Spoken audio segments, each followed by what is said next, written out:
ஹாய்ங்க எல்லாருக்கும்.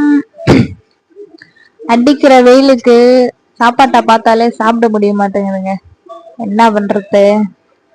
சரி, அம்மா கிட்ட கூழாச்சும் செஞ்சு கொடுங்க அப்படின்னு கேட்டிருந்தேன். செஞ்சிருந்தாங்க. இன்னைக்கு நம்ம கூழ் குடிக்கலாம் வாங்க. இந்த பசங்களை வச்சுன்னு வெயில்ல என் பசங்களுக்கு கூழ் பிடிக்காது அப்படின்னு நினைச்சேன். ஆனா ஸ்டார்டிங்ல சின்ன பையன் வந்து கூழ் குடிச்சு பார்த்துட்டு ஒரு ரியாக்ஷன் கொடுத்தான் பாருங்க. அவன் இது வரைக்கும் குடிச்சது இல்ல.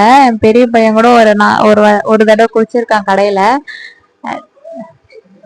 அதனால இவனுக்கு ஃபர்ஸ்ட் டைம்ன்றதுனால அப்படி ஒரு ரியாக்ஷன் கொடுத்தா, அதுக்கப்புறம் அவன் நார்மலாவே குடிக்க ஆரம்பிச்சிட்டான். நீங்க வெயிலுக்கு உங்க வீட்லயும் இத மாதிரி செஞ்சு நீங்க குடிங்க. சாப்பாடு தான் சாப்பிடணும்னு இல்லை, உடம்புக்கு நல்லதுங்க. கம்பு கேழ்வரகு கூழுங்க. இதுல கம்பு சேர்த்திருப்பாங்க. நம்ம இப்ப கரைச்சு குடிக்கலாம் வாங்க. தயிர், இதுல தயிர் சேர்த்துக்கலாம் அப்படின்னு சொல்லிட்டு நான் தயிர் எடுத்திருக்கேன். தயிர் சேர்த்தீங்கன்னா இன்னும் நல்லா டேஸ்ட் வரும். உப்பு போட்டு நம்ம தயிர் சேர்த்துக்கலாம். எனக்கு கரைக்க கூட தெரியாதுங்க. எங்க அம்மா கரைன்னு சொன்னாங்க. இப்படி கரைக்கூடாது, இப்படி கரைக்கணும், இப்படி கரைக்கணும்னு கூட சொல்லிட்டே இருந்தாங்க. அதனால கொஞ்சம் கொஞ்சம் இப்படி அப்படி கரைச்சிருப்பேன். இதை நான் ஃபர்ஸ்ட் டைம் கரைச்சேன். கிராமத்துல வெயில் டைம்ல இதுதாங்க நல்ல உணவு.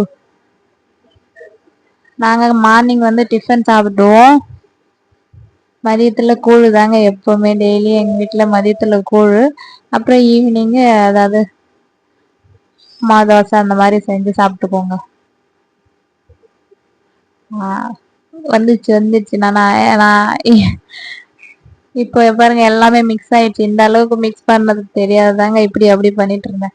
ஒரு லைட்டா தண்ணி சேர்த்து சேர்த்து நம்ம மிக்ஸ் பண்ணிக்கலாம்.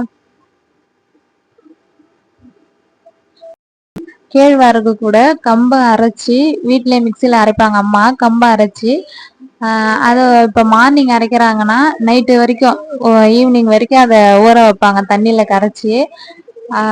அப்படி நைட்டு அரைச்சாங்கன்னா மார்னிங் வரைக்கும் அது ஒரு டே அந்த மாதிரி தண்ணியில ஊற வச்சுட்டு அதில் இந்த கூழ் வைப்பாங்க. ஒரு தண்ணி பாத்திரத்துல குண்டான வச்சுட்டு அதுல தண்ணி நல்லா கொதிக்க வைக்கணுங்க. ஒரு அரை பாத்திரம் தண்ணி வச்சிட்டாங்கன்னா அது நல்லா கொதிச்சு வர பார்த்து இந்த அரைச்சி வச்சிருக்க புளிச்சிருக்க இந்த மாவு எடுத்து அதுல ஊத்திட்டு நல்லா தொழுவாங்க. நல்லா வேக வைப்பாங்க. வேக வச்சு எடுத்தா கூழ் ரெடிங்க. சிம்மிலே வச்சு வேக வைக்கணும்.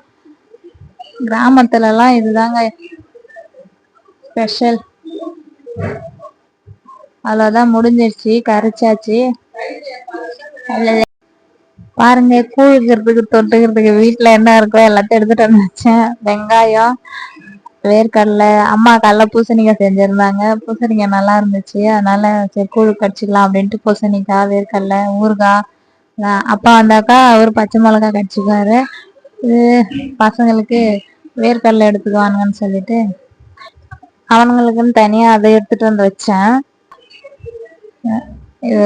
எனக்கு பையனுக்கு 2 பேருக்கு 3 டம்ளர். நாங்களே கொடுக்கலனாலும் அவனுங்க கேட்டு வாங்கி குடிக்கிறானுங்க இப்பெல்லாம், நல்லா இருக்குன்னு சொல்லிட்டு. நீங்களும் உங்க வீட்டுல ட்ரை பண்ணி பாருங்க. நான் ஒரு நாளைக்கு அம்மா கிட்ட கேட்டு நான் இதை வந்து எப்படி செய்யறாங்க, எந்த அளவுல போட்டு மாவு எப்படி வச்சு செய்யறாங்கன்னு நான் உங்களுக்கு தனியா ஒரு வீடியோ உங்களுக்காக நான் போடுறேன். பாய்ங்க. குட்டி வந்து பாருங்க எப்படி குடிக்க சூப்பரா. பாய்ங்க.